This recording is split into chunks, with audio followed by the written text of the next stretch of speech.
I love listening to when an audience has to listen to some like stuff that's not politically correct and shit.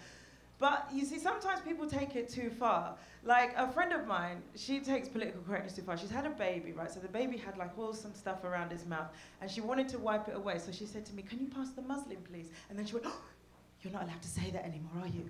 I said, why not? She said, "Because it sounds like Muslim."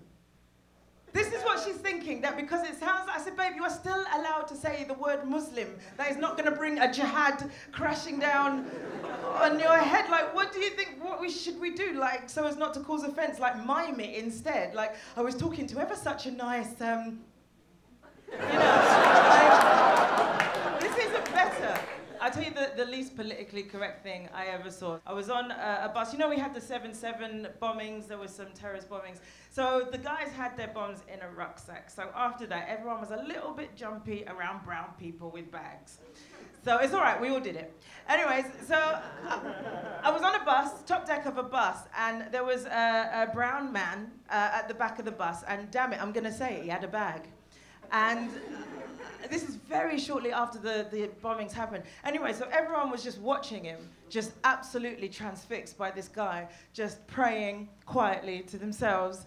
And then they just started moving, like one seat away from this guy. One seat. Now, what sort of bomb did they think that this guy was packing that had a blast radius of one seat? You know, did they think it was going to go off like, oh! There's a bomb all over me, look at this! This is going to come out in a hot wash? You know, it's ridiculous, it's one seat. So I didn't move, but mainly out of social embarrassment. You know, you don't like to cause a scene. I'd rather die.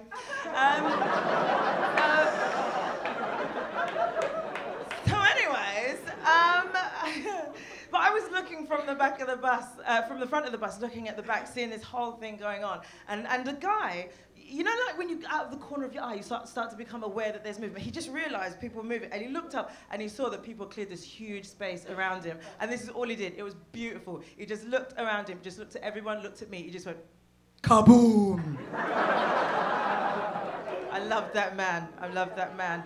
I'm not gonna lie, a little bit of pee came out. But it's the shock, isn't it? It's the shock in these situations.